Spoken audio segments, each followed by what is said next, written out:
పరిశుద్ధురానికి స్తుతులు స్తోత్రాలు వందనాలు తండ్రి. ఈ మాటలు బోధిస్తుండగా ప్రతి బిడ్డకి ఎనగల శైలి గ్రహించే రోజులు దయచేయాలని ఈ చిన్న మాటలు జీవించి మేము మాత్రమే అభివృద్ధిని కలిగజేయాలి. ఈ నామానికి మంచి తెచ్చింది ఏసునామములో అడిగి వేడుకొచ్చున్నాం తండ్రి, ఆమేన్. రూతు గ్రంథం 2వ అధ్యాయము 8వ వచనం. రూతు గ్రంథం 2వ అధ్యాయము 8వ వచనం.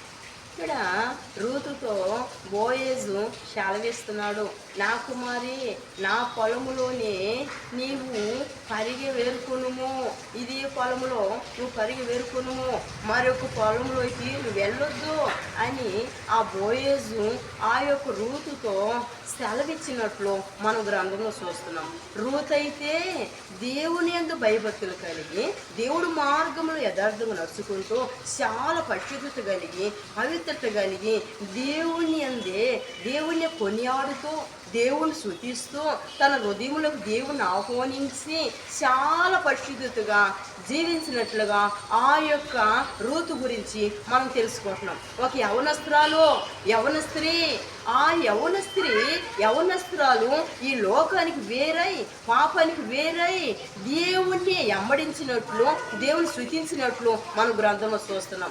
ఈ రోజులో యవన స్త్రీలు యవన పురుషులు ఒక ఇచ్చలు విడిగా జీవిస్తున్నారు, పాపములో మునిగిపోతున్నారు, శాపములో మునిగిపోతున్నారు, దేవుని గాయాలు రేపేస్తున్నారు, దేవునికి దూరం అయిపోతున్నారు, దేవునికి ఏరై వారి ఇష్టానుసారంగా వారు జీవిస్తున్నారు కనుక అది కరెక్ట్ కాదని దేవుడు సెలవిస్తున్నారు.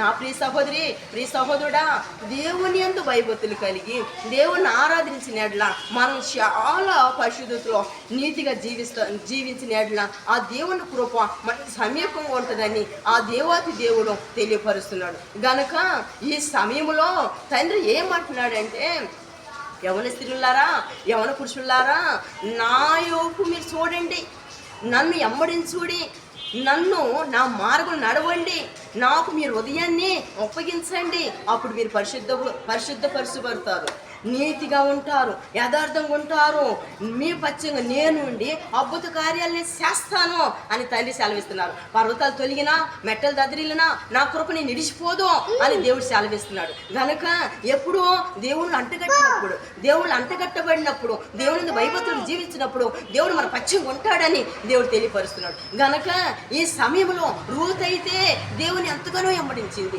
ఎంతగానో స్తుతించింది, ఎంతగానో మహిమపరిచింది. అందుకనే ఆ తండ్రి కృప రూతు మీద ఉంది. ఈ లోక ఆశల నుంచి వేరైంది, ఈ లోక పద్ధతుల నుంచి వేరైపోయింది, లోక ఆచారాల నుంచి వేరైపోయింది, ఆ యొక్క లోకంలో పాపం నుంచి వేరైపోయింది, బహు పరిశుద్ధురాలు కలిగి దేవుని అమ్మడిస్తూ దేవుని స్తుతించింది. గనక ఈ సమయంలో దేవుడు తెలియపరుస్తున్నాడు, జిగటగల ఊపి నాశనమైన గొంట నుంచి, లోకాశ నేత్రాశ నుంచి, దేవుడు అమ్మాల నుంచి మీరు వేరై నాలో మీరు అంటగట్టబడి నా వైపు చూసి నన్ను మీ హృదయంలో ఆహ్వానించిన వేళలా మీరు పరిశుద్ధపరచబడతారు, పవిత్రపరచబడతారు, నా రక్తం మిమ్మల్ని కడుగుతాను, నా రచనిస్తాను, నా మార్మోసనిస్తాను, నా రాజ్యానికి ఆయుధపరుస్తాను అని చెప్పేసి దేవుడు తెలియపరుస్తున్నాడు. చాలా గుణవతులుగా, ఆత్మీయులుగా, అమూల్యంగా దేవుని యందు అమూల్యంగా ఎంతో అమూల్యమైన ముఖ్యముగా దేవుడు స్థితించి ఆరాధించాలని దేవుడు తెలియపరుస్తున్నాడు. చేసిన మాటలు దేవుడు దీవించిన గాక, ఆమేన్.